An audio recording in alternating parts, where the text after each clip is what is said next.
Hello అండి, నమస్కారం. ఈ కథ నేను చిన్నప్పుడు మా నానమ్మ దగ్గర నేర్చుకున్నాను.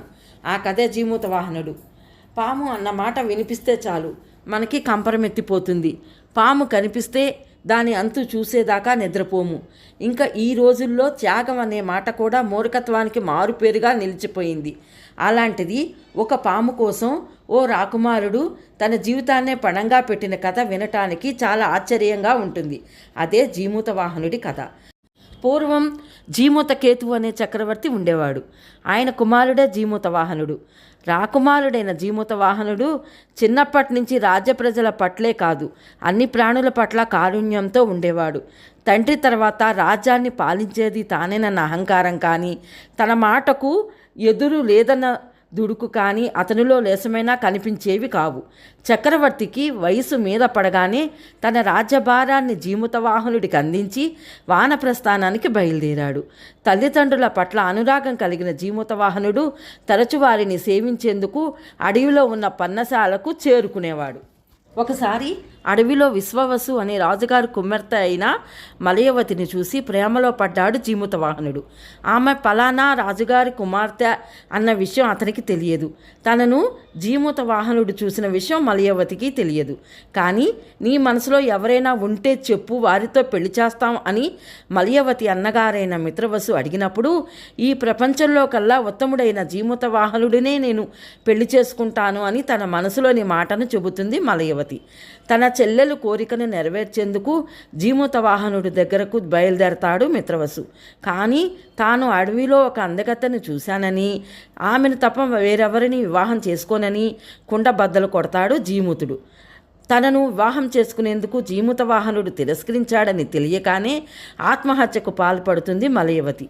ఆఖరి నిమిషంలో అసలు విషయం తెలియటంతో వారి ప్రేమ కథ సుఖాంతమవుతుంది. కానీ ఇక్కడే అసలు కథ మొదలవుతుంది. ఒకరోజు జీమూతుడు అడవిలో విహారం చేస్తుండగా ఒక తెల్లని గుట్ట కనిపించింది. అదేమిటా అని కుతూహలంతో దగ్గరికి వెళ్ళి చూసిన అతను అవన్నీ ఎముకల పోగులు అని తెలుసుకొని ఆశ్చర్యపోతాడు. ఇంతలో అతనికి ఎవరో ఏడుస్తున్న శబ్దం వినిపిస్తుంది. ఆ శబ్దాన్ని అనుసరించి వెళ్ళిన వాహనుడికి ఒక ముసలి పాము కనిపిస్తుంది. అమ్మా, నువ్వెవరు? ఎందుకలా ఏడుస్తున్నావు? ఆ ఎముకల గుట్ట ఏమిటి అని అడుగుతాడు జీమూతుడు. ఏం చెప్పమంటారు? ఆ విష్ణుమూర్తికి వాహనమైన గరుత్మంతుడు మా జాతిని నిర్మూలించేందుకు కంకణం కట్టుకున్నాడు. రోజు మా మీద పడి మమ్మల్ని చీల్చి చెండాడుతున్నాడు. అతని బాధ తట్టుకోలేని మేము ఇలా రోజు మా మీద పడి అలజడిని కలిగించవద్దు. రోజు మాలో ఎవరో ఒకరు స్వచ్ఛందంగా నీకు ఆహారంగా మారతాము అని వేడుకున్నాము. రేపు నా కుమారుడైన శంఖచూడుని వంతు, అందుకే ఈ వేదన అని చెప్పుకొచ్చింది ఆ ఉద్రాలు. ఆ మాటలు విన్న జీమూత వాహనుడి మనసు కరిగిపోయింది.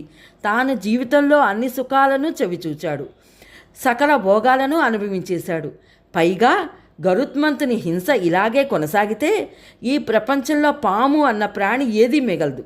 శంఖచూడునికి బదులుగా తాను గనక గరుత్మంతునికి ఆహారంగా మారితే అతని ప్రాణాన్ని కాపాడటమే కాదు, ఒక జాతి నాశనం కాకుండా రక్షించినట్లు అవుతుంది. ఇలా పరిపరి విధాలుగా ఆలోచించిన జీమూత వాహనుడు శంఖచూడునికి బదులుగా మర్నాడు తానే గరుత్మంతునికి ఆహారంగా మారేందుకు సిద్ధపడ్డాడు. మరునాడు గరుత్మంతుడు అనుకున్న సమయానికి రానే వచ్చాడు. భారీకాయుడైన గరుత్మంతునికి బలిపీఠం మీద ఉన్నది ఎవరో తెలియలేదు. తన మానాన తాను ఆ శరీరాన్ని పొడిచి చంపసాగాడు. ఇంతలో అక్కడికి చేరుకున్నాడు మిత్రవసువు. గరుత్మంతా, నీ ముందు ఎవరున్నారో కూడా సరిచూసుకోనంతగా కళ్ళు మూసుకుపోయాయా? నీ కాలి కింద ఉన్నది నాలాంటి మనిషే కానీ పాము కాదు. దయచేసి అతన్ని వదిలిపెట్టు. ఒక అల్పమైన ప్రాణి కోసం తన జీవితాన్నే బలి ఇవ్వటానికి సిద్ధపడిన అతని త్యాగాన్ని గుర్తించు అని వేడుకున్నాడు. మిత్రవసువు మాటలకి కిందకి చూసిన గరుత్మంతునికి తాను చేసిన తప్పు తెలిసి వచ్చింది. కానీ జీమూత వాహనుడిలో ప్రాణం అప్పటికే అడుగంటింది. చేసిన తప్పుకు తనను తాను తెగ నిందించుకున్నాడు గరుత్మంతుడు. కానీ ఏం లాభం? జరగాల్సిన నష్టం జరిగిపోయింది. విషయం తెలుసుకొని అక్కడికి చేరుకున్న జీమూత వాహనుడి కుటుంబం బోరున విలపించసాగింది. వారి దుఃఖాన్ని చూసిన గరుత్మంతుడికి ఏం చేయాలో పాలుపోలేదు. వెంటనే స్వర్గలోకానికి వెళ్ళి ఆ అమృత భాండాన్ని తీసుకొచ్చాడు. దానితో జీమూత వాహనుడిలో కొడగట్టిన ప్రాణం తిరిగి మేల్కొంది. తన ప్రాణాలను తిరిగి దక్కించుకున్న జీమూత వాహనుడు సంతోషించలేదు సరికదా. సాటి జీవులు నిరంతరం గరుత్మంతునికి ఆహారంగా మారుతుంటే దాన్ని చూస్తూ గడిపే జీవితం ఎందుకని దుఃఖించాడు. జీమూత వాహనుడి దుఃఖం గరుత్మంతునిలో సైతం పరివర్తన కలిగించింది. ఇక మీదట తాను పాముల జోలికి పోనని జీమూతునికి వాగ్దానం చేశాడు. అంతేకాదు, తాను తెచ్చిన అమృతాన్ని ఆ ఎముకల గుట్ట మీద పోసి తాను చంపిన పాములన్నిటినీ తిరిగి బతికించాడు. అలా ప్రాణం ఎవరిదైనా ఒక్కటే అని నిరూపించిన జీమూత వాహనుడు తన దీక్షతో ఏకంగా ఒక జాతినే కాపాడినవాడయ్యాడు. మా అమ్మ చెప్పిన కథ మీ అందరికీ నచ్చినట్లయితే లైక్ చేసి, షేర్ చేసి, సబ్స్క్రైబ్ చేయండి. Thank you.